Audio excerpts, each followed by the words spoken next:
এইখিনিয়ে মানে দাদাইজনে কি বুলি কৈছে শুনক, মাননীয় মুখ্যমন্ত্ৰী জুবিনদাৰ ন্যায় লৈ। লগতে মই অলপ ৰিপ্লাই দিছোঁ মাননীয় মুখ্যমন্ত্ৰীক, আপুনি সকলো ভিডিঅ'টো শুনক, তাৰপৰা মই অলপ ৰিপ্লাই মানে ভালকৈ দি আছোঁ ডাঠকৈ। প্ৰথম কথাটো হৈছে হিমন্ত বিশ্ব শৰ্মা চবচে ঘাটু। সি গোটেইখিনি লুকুৱাই ৰাখিছে আৰু লুকুৱাই থাকিব। সি গম পাইছে তাক ঘনীয়েকো ফচিছে, ফচাৰ কাৰণে সি এনেকুৱা অৱস্থা কৰি আছে। জুবিনক এতিয়ালৈকে ন্যায় দিয়া নাই। কিহৰ কাৰণে ন্যায় দিয়া নাই? সি ইমান দিন হৈ গ'ল, সি লুকুৱাই আছে কিহৰ কাৰণে? সি চব কথাখিনি গম পায়, টোটেলি কথা গম পায়, এটা এটা শব্দ। আৰু 2026 হিমন্ত বিশ্ব শৰ্মাৰ চৰকাৰ শেষ। মই কওঁ মানে যে দাদাজনে কৈছে মানে হিমন্ত বিশ্ব শৰ্মা ঘাগু, তেওঁৱে এক নম্বৰ লীলা খেলা লগোৱা মানুহ তেওঁৱে।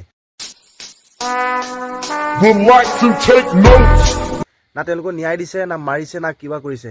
তেওঁ এক নম্বৰ মানুহটো হৈছে হিমন্ত বিশ্ব শৰ্মা আৰু তাৰ মানুহজনী আছে। মই ডাইৰেক্ট কৈছোঁ তাৰ মানে নহয়, তেওঁৰ মানুহজনী তাৰ ওলাই গৈছে চৰিহা। মানে এই কথাটো মই স্পষ্টভাৱে কেনেকৈ কৈছোঁ যে জুবিনদাক আজিলৈকে একো ন্যায় দিব পৰা নাই। কেলৈ মানে চব তদন্ত কৰি লোৱাৰ পাছতো কোন একদম গুণী, কোন মানে কি, কোনে হত্যা কৰিছে চব ওলোৱাৰ পাছত তেওঁ ন্যায় দিব পৰা নাই। মাননীয় মুখ্যমন্ত্ৰী মহোদয় এতিয়া কি ইলেকশ্যন টাইম আহি আছে, ইলেকশ্যন লাগি আছে, 10,000 টকা বিলাই দিছে, কিন্তু জুবিনদাক পাহৰি গৈছে। মানে সেইটো কথা নহয়। আপুনি মই কৈছোঁ নহয়, যদি জুবিনদাক ন্যায় দিবলৈ হয়, মই দুটা ভিডিঅ' বনাইছোঁ যে জুবিনদাক যদি ন্যায় দিবলৈ হয় তেনেহ'লে ডাইৰেক্ট বিজেপিক স্পষ্টভাৱে আঁতৰাব লাগিব, তেতিয়াই জুবিনদাই ন্যায় পাব।